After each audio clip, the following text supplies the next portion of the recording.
you love being in the presence of the Lord? This is Tom Jones speaking on just that. Greater Things 2025, Dallas, Texas. Check it out. You'll love it. Somewhere in the early 60s, I was probably between 7 and 9 years old. I was with my grandfather, and we were at his camp meeting service.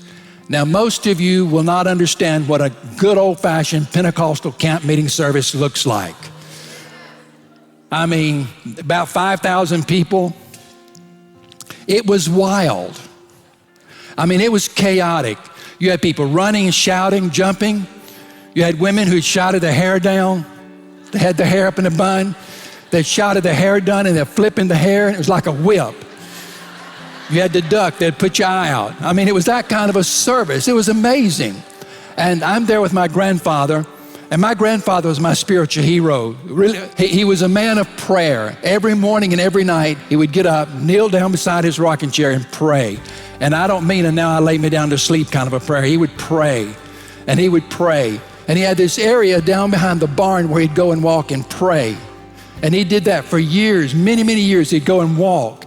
And several years ago now, been maybe 6 or 7, 3 of my cousins decided to go back to the old homestead. The house is gone, the barn is gone. Try to find the place where Granddaddy used to pray.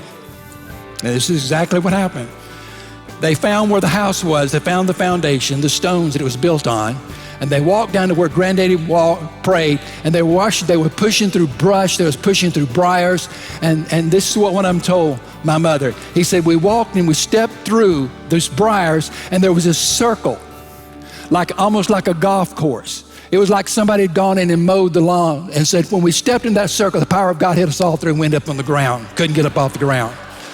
I don't understand it, but somehow my grandfather prayed open something over that place, and it's still there to this day. But back to my story, I'm with my grandfather, and I'll never forget it. He doesn't say a word to me. He picks me up, stands me on the altar, facing all this chaos out there. And he says, son, tell me what you see. And I'm thinking, Granddad, I don't know what you mean. I see a bunch of crazy people. I mean, I didn't know what he was wanting me to say. So I just started looking, and I look off to my left, and I see with my natural eye this bluish, greenish, grayish cloud. And I watch it, and as soon as I see it, it starts moving from my left to my right. As it gets to people, it's just dropping on the floor, just falling on the floor.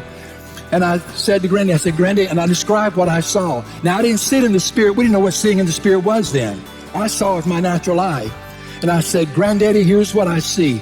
He must have already seen it, because he said, son, I wanted to see what the glory of the Lord looks like so you'll never forget it.